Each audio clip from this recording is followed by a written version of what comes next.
Bismillahirrahmanirrahim. Assalamualaikum warahmatullahi wabarakatuh. Nah, sahabat tani semua, dalam informasi video kali ini saya akan mengupdate pada bagian part selanjutnya proses penanaman cabai yang ada di lereng gunung ini, yang mana di video sebelumnya proses penanam cabai ini saya lakukan dengan metode kuno, yaitu dengan penanaman sistem baring dan tanpa olah tanah. Nah, bagaimanakah kondisi tanaman cabai kita sekarang setelah hampir lebih kurang 10 hari proses penanaman, serta perawatan apakah yang akan kita lakukan? Nah, untuk lebih jelasnya ikuti terus video ini. Baik sahabat tani semua, nah inilah kondisi tanaman cabai rawit saya yang saya tanam hampir lebih kurang 10 hari yang lalu. Dan hampir semua lereng-lereng gunung ini sudah dipenuhi dengan cabai yang saya tanam sekitar hampir lebih kurang 2000 pohon. Dan bisa teman-teman lihat, alhamdulillah dari pemantauan kami, tanaman cabai yang kami tanam ini walaupun sejak proses penanaman ini belum pernah terkena penyiraman, baik itu secara manual ataupun air hujan. Kita lihat tanaman cabenya tidak ada pun yang mati sama sekali kondisinya. Nah, kita bisa lihat sahabat tani, cuma memang kami amati dari segi pertumbuhan daun mengalami kekuningan. Ini menandakan tanaman kekurangan unsur hara. Nah, di sini nanti saya akan melakukan proses pemupukan pertama, yang mana proses pemupukan tanaman cabai rawit yang saya lakukan di sini akan saya lakukan dengan dua versi. Yang pertama pastinya dengan menggunakan bahan pupuk organik dan juga menggunakan bahan pupuk kimia sintetis, supaya nantinya kita akan membandingkan bagaimana hasil pemupukan secara organik secara luas seperti ini dan juga penggunaan bahan pupuk kimia sintetis. Nah, sekarang kita lihat dulu kondisi keseluruhan tanaman kita. Kita lihat ya, alhamdulillah dari pemantauan kami walaupun tanpa penyiraman yang kami lakukan, tanaman mempunyai imunitas yang kuat, karena memang sejak proses penanaman tanaman cabai rawit ini kita tanam sudah kita menyiramkan bahan pupuk organik cair asam amino. Nah, kita lihat perkembangannya ya. Di sini saya hanya membersihkan lagi gulma di sekitarnya kemarin sebelum saya lakukan pemupukan dengan cara melakukan penggemburan ya, seperti ini. Nah, ini sudah penuh dengan tanaman cabai sampai di lereng gunung bawah sana, dan masih ada di sisi sebelah sana sahabat tani. Nah, ini perkembangannya semua ya, sudah menumbuhkan tunas muda baru sekitar 2 ya, seperti ini. Nah, kita lihat juga kondisinya yang ada di sisi sana yang kami tumpang sarikan antara pohon merica, kemudian ada juga tanaman pala dan tanaman cengkeh yang ada di sini. Nah, ini kita lihat kondisinya, tanahnya sangat kering dan ekstrim ya, begitu keras, tapi alhamdulillah cabenya masih tumbuh dengan baik ya, seperti itu.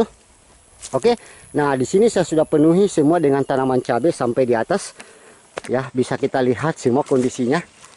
Nah, ini teman-teman semua.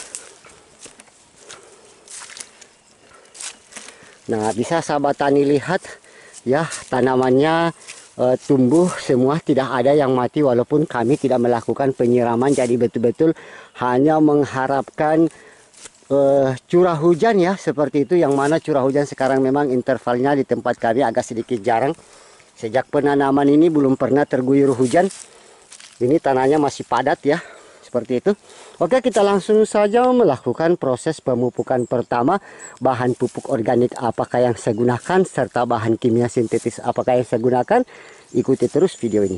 Baik sahabat tani semua, nah di hadapan kita ini saya akan perlihatkan bahan pemupukan pertama tanaman cabai yang biasa kami gunakan. Nah, di sini saya akan memberikan informasi kepada sahabat tani penggunaan bahan pupuk kimia sintetis bagi ingin yang menggunakan pupuk sintetis atau juga yang ingin menggunakan bahan pupuk organik cair. Nah, untuk bahan pupuk organik cair yang saya gunakan di sini pastinya saya masih menggunakan bahan pupuk organik cair asam amino, karena komposisi dari bahan pupuk amino plus ini sudah mengandung juga unsur N, P, dan K, yaitu unsur hara makro utama yang dibutuhkan tanaman. Dan pastinya juga selain sebagai bahan pupuk juga sebagai pembena tanah. Nah, untuk teman-teman yang menggunakan bahan pupuk kimia di sini, Untuk rekomendasi dari kami cukup menggunakan dua bahan pupuk ini. Yang pertama adalah pupuk NPK 1616 dan kemudian pupuk KNO3 merah.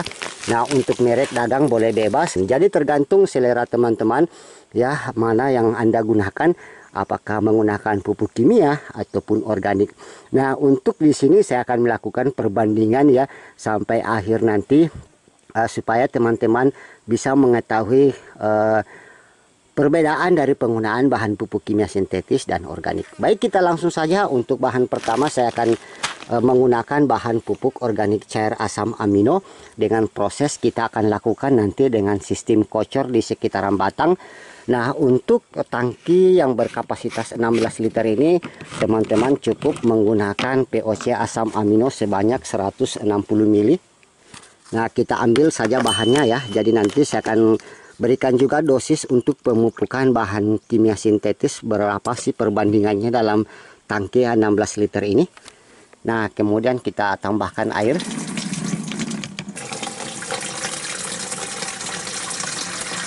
Nah, baik sahabat tani semua, untuk pada bagian posisi sini, di sini saya nanti lakukan pemupukan secara organik, dan untuk pada bagian sisi sana kita akan menggunakan bahan pupuk kimia sintetis. Nah, caranya sangat mudah sekali sahabat tani. Kalau organik Anda bisa menyemprotnya kena dengan daun ya sampai betul-betul basah. Nah, sementara nanti kimia usahakan jangan terkena daun karena bisa menyebabkan daun akan terbakar. Oke, ikuti terus video ini.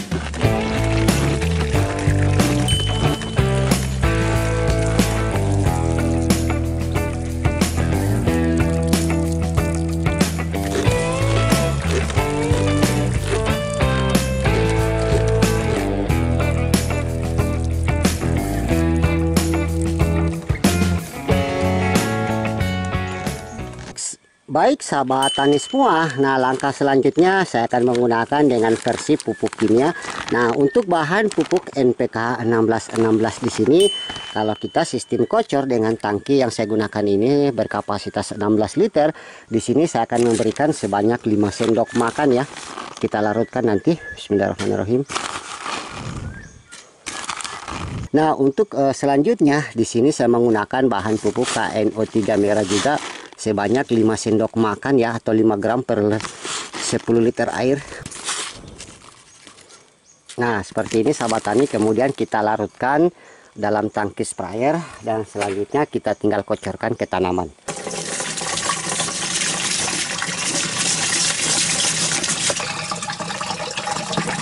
Baik sahabat tani, nah untuk di lereng gunung di sini saya akan menggunakan bahan pupuk KNO3 merah dan pupuk NPK 1616 dengan sistem kocor. Nah, usahakan penggunaan bahan pupuk kimia jangan terkena langsung dengan daun atau batang, tidak masalah asal jangan daun disiram yang seperti saya lakukan pada pupuk organik yang tadi. Nah, bagaimanakah prosesnya? Ikuti terus video ini.